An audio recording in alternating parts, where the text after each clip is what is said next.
Okay, welcome. Today I'm going to be offering a reflection about decision-making fatigue.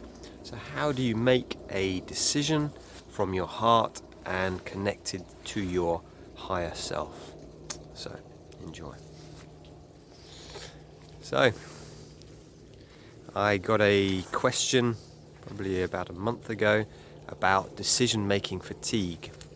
Someone was reflecting on a post I'd made about weariness and fatigue, a video.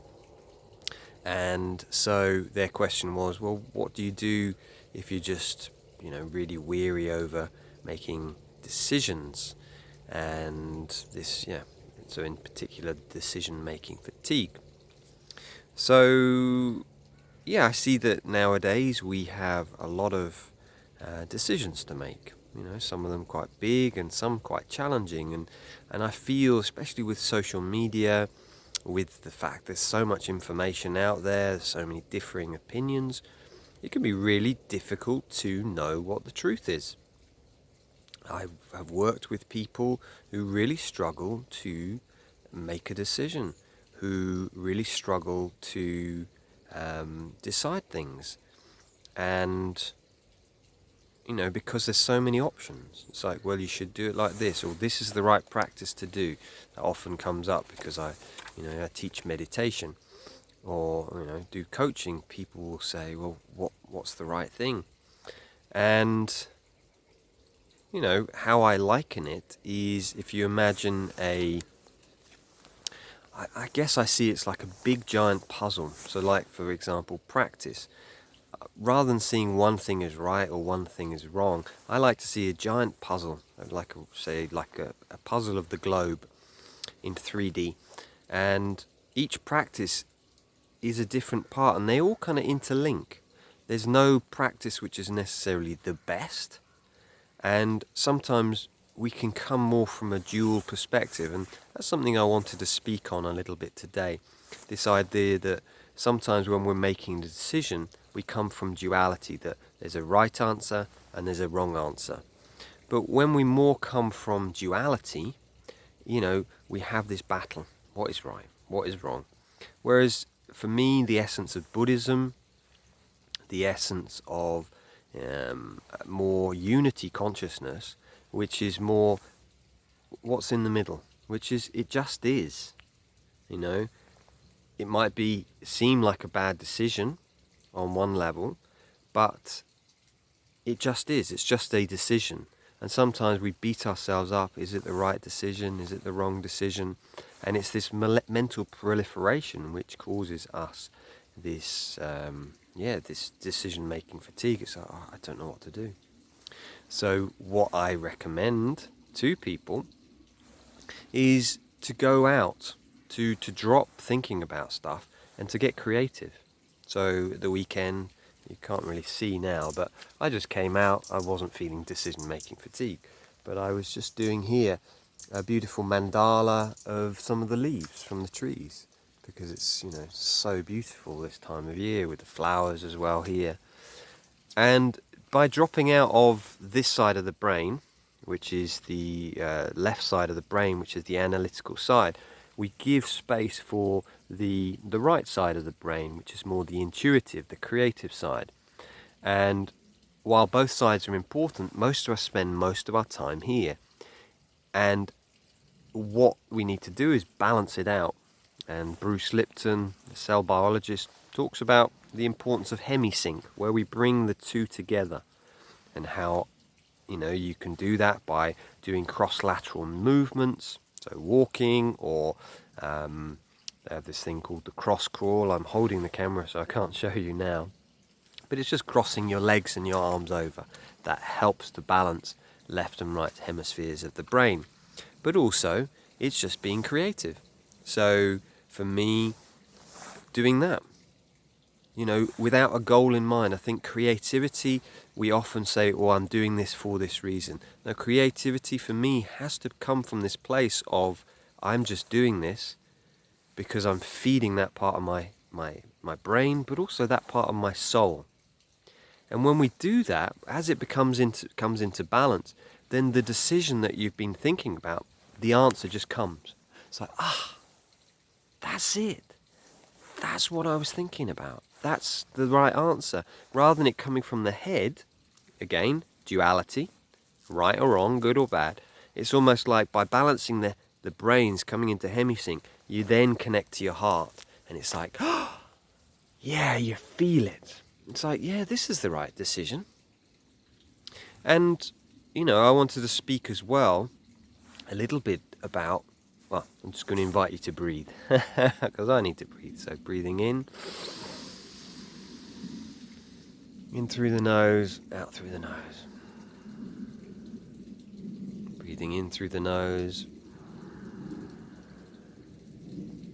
and breathing out through the nose, just relaxing the shoulders. Breathing in through the nose,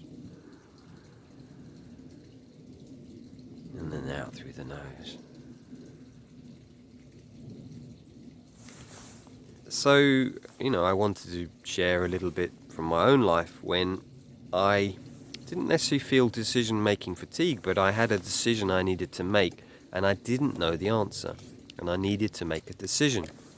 So as some of you know, I lived in a monastic community for 3 years, and after 3 years, the abbot said to me, do you want to stay? Do you want to go?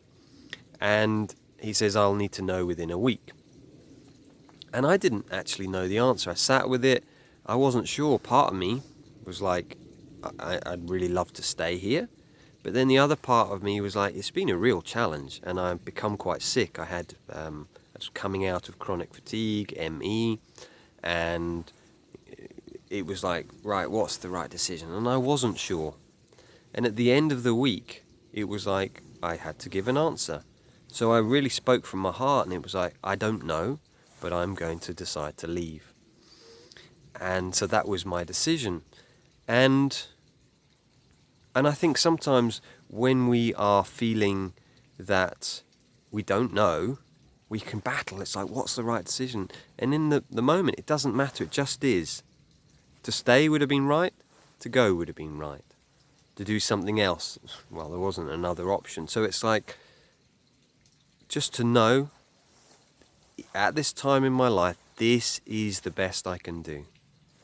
This is my decision. So I've got a list here of other ideas as well. So some of the other things I'd say is, often we make decisions, but we're feeling worried, we're kind of fearful. And I suggest, I say this to my clients, is get into a wonderful space. So you lead with your day. You get into this really beautiful space. So meditation, breath work, laughter, stretching, yoga, bit of exercise. It's like you get into this beautiful space, and from that space, you then think, what am I? You make decision from that space rather from the fearful space or the frightened space. It's like, if you're in that space, don't even think about making decisions. Wait till you get yourself into a great feeling space, and then from there, right, your mind feels much more open, you're more in hemisync. It's like, yeah, this is the right decision. Another thing I do, if I'm trying to make a decision about something, is in meditation. So I'll sit and I'll meditate. I'll breathe. And, I'll meditate for a little while, and then at the end I'll ask a question. I said, well, what's for my highest good here? So, you're just connecting in, rather than it being, is this right, is this wrong? No, what's for my highest good? So, And again, you're just coming down into your heart, you're coming into hemisync. It's like, what's for my highest good? And then let that go. It might be in the meditation it comes, but you just let it go. And you let your unconscious, you let your heart just feel into it. And I find with decisions, someone will ask me a question sometimes, and I literally say, I don't know. Maybe I'll sit with it for a day or two, and I just get that answer. Yeah, this is the right decision here. So sometimes I don't give a decision straight away. I think that's really, it's been a longer video today. So I think that's what I'd say. If you're feeling decision-making fatigue, first thing is, do something else. Don't even worry about making a decision from that place. Get creative, paint, write, draw, come out into nature, do some Andy Goldworthy sculptures, some mandalas, do something different. And then, getting yourself into a great space, and then using some of these techniques, sitting in meditation and knowing that there's no right or wrong, and just letting go of it. So please do, as always, comment below if you have any questions. I'm always happy to hear them. So have a wonderful day, and whatever you decide to do, shine your light. Okay, many blessings.